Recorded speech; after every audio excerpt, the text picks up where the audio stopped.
Bonjour à tous, merci de nous retrouver dans cette nouvelle vidéo. Je suis toujours avec mon compère Jean-Pierre de chez Sika. Avec plaisir. Et nous allons aujourd'hui, donc toujours au sein de notre AGL Academy, parler du 591. C'est ça, le Sikaflex 591. Ok, alors moi j'entends souvent parler de 291, et maintenant nous avons le 591. Jean-Philippe, tu as raison d'évoquer le 291, qui est un des produits les plus connus, le Sikaflex 291 chez Sika.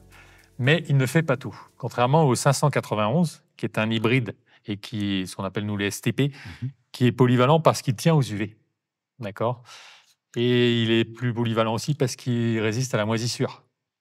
Alors oui, avec ce produit, faut-il utiliser un primaire et utiliser aussi un dégraissant et un promoteur d'adhérence? Alors, on reste toujours sur l'activateur 205 pour tout ce qui est dégraissage. Ok. D'accord. On n'utilise pas les acétones et tous ces produits, on reste sur ça. Ensuite, dans certains cas, ce n'est pas systématiquement obligatoire, mais dans certains cas, on va pouvoir utiliser le multiprimaire marine. D'accord, donc dans quel cas par exemple? Dans le cas des produits avec du cuivre, tout ce qu'il faut isoler un petit peu. C'est-à-dire que le teck, qui est un bois gras, il faut l'isoler. Donc pour ça, on utilise le multiprimaire. Okay. D'accord.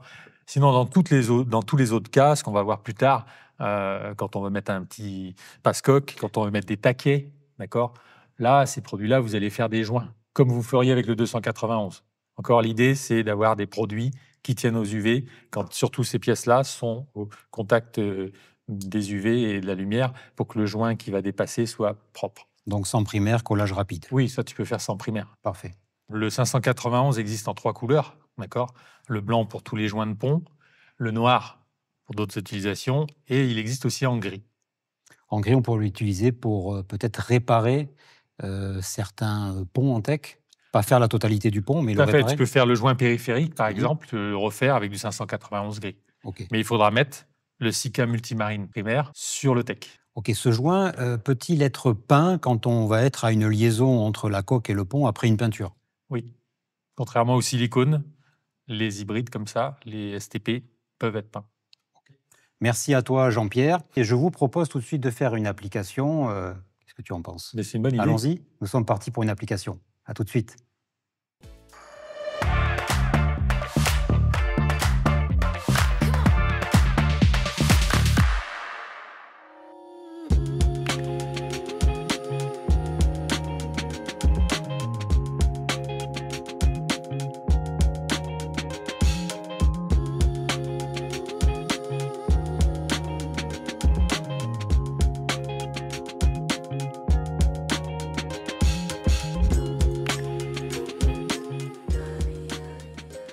Jean-Philippe, à moi de poser des questions. Vas-y. Sur un bateau, sur une coque, pour que tu puisses coller et jointer le plus de choses possible avec un seul produit, quel est pour toi, comme par exemple ce passe-coque, les tringles, etc., quel est pour toi le produit le plus polyvalent chez Sika? Je vois que tu voulais m'avoir là-dessus, mais c'est le 591, j'ai bien suivi. Bravo. Je sais qu'il résiste aux UV, qu'il est fongicide. Exact. Donc à toi de jouer pour le collage. Alors on va surtout l'étancher, parce qu'un passe-coque, vu que c'est vissé, ça risque pas de se désolidariser comme ça. Par contre, l'étanchéité, c'est important. On fait ça au 291 quand c'est sous la ligne de flottaison. Et là, on démontre le 591, le produit polyvalent, qui permet de faire toutes les pièces, y compris la résistance aux UV quand on va être sur le pont. Donc, si on n'a qu'un seul produit pour tout faire, ça va être celui-là. Ici, on démontre le collage du passe-coque. Donc, on va quand même s'assurer que la surface est saine. À l'extérieur, du gel coat, c'est assez propre, ça sera facile à nettoyer. Okay. Par contre, côté intérieur, il y a du stratifié, d'accord? Donc un petit coup d'égalisation. Avec un papier de verre plutôt grossier. C'est ça, à 80 jusqu'à 150, d'accord? On vient poncer la zone qu'on va coller. Voilà. Comme ça, on est sûr qu'il ne reste pas des petits éclis, quelque chose qui nous empêcherait de toucher proprement et de faire un beau joint. Ensuite, nettoyage. Toujours pareil, on va nettoyer. Alors, je ne sais pas si tu as vu, j'ai préparé une petite bande cache pour faire propre, d'accord, avec du scotch. Donc, j'ai préparé, j'ai masqué, je découpe au cutter proprement tout autour.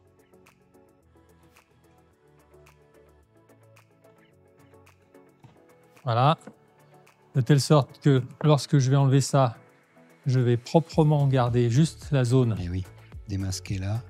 Voilà. Et on garde l'arrondi. Toujours pour éviter d'en mettre trop partout. Et là, je vais pouvoir maintenant dégraisser toutes les zones à coller. Donc, avec l'activateur 205, je dégraisse mon face-coque, surtout la zone qui va être en contact de la colle.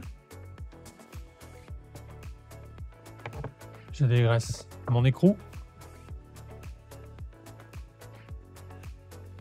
Et je dégraisse À l'intérieur. cette zone et à l'intérieur.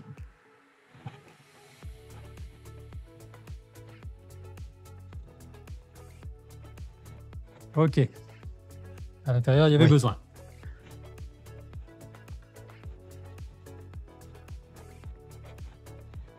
Je crois que l'intérieur sera très très propre, Jean-Pierre. Ouais, mais on peut pas demander l'impossible à un produit collé sur de la graisse ou de la saleté. Pas de saleté. Ça ne C'est marche prohibé. pas.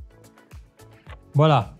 Nous avons fini le passage. Nous attendons toujours 10 minutes le temps d'évaporation du Sika activateur 205. Quand l'activateur 205 est complètement évaporé, on peut passer le 591. Très bien. Donc, j'en prépare un petit peu sur cette partie. Alors, j'ai coupé ma buse très fin parce que je vais mettre un petit joint. C'est pas la peine d'en mettre des tonnes. Sauf si j'avais vraiment un pont qui était vraiment rugueux ou quelque chose comme ça. Voilà.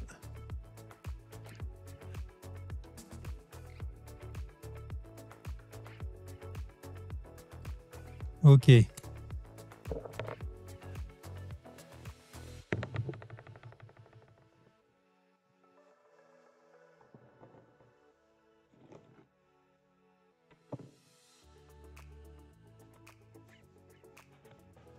Et voilà, je n'ai plus qu'à visser mon passe-coque pour l'accoster et écraser le joint. Une sorte de presse-étoupe, hein. Il est souvent conseillé d'ailleurs de ne pas écraser à fond pour laisser le joint fonctionner. Merci.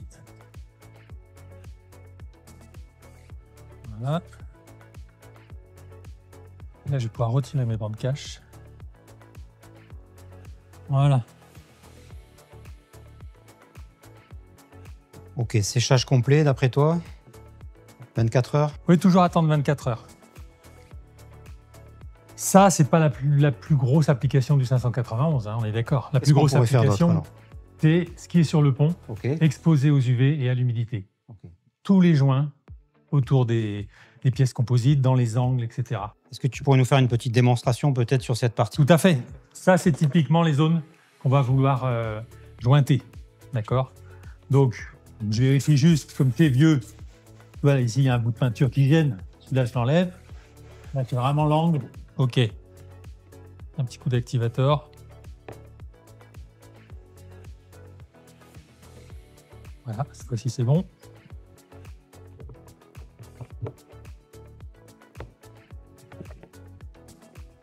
Alors, je vais faire un joint plus gros, donc je vais couper un peu.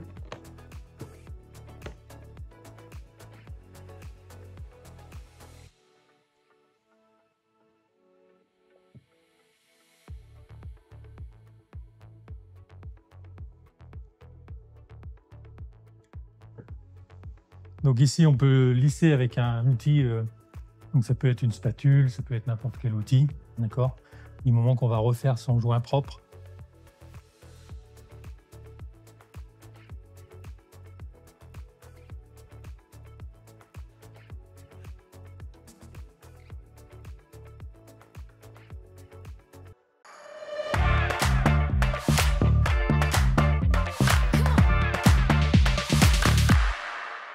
Merci à tous, j'espère que cette démonstration vous a plu. Tu sais que j'ai encore une problématique, c'est que je voudrais pas trouer mon bateau et je voudrais une solution pour coller certaines pièces sur le bateau sans faire de trous. Tout à fait, je vois ce que tu veux dire. Ce qu'on appelle le collage structural, le pointage ou autre. Nous avons pour ça un Sika Fast. On montrera ça dans la prochaine vidéo, j'espère. Parfait, donnons-nous rendez-vous à ce moment-là. J'espère que tout ceci vous a plu. N'hésitez pas à nous suivre sur les réseaux sociaux. À très bientôt.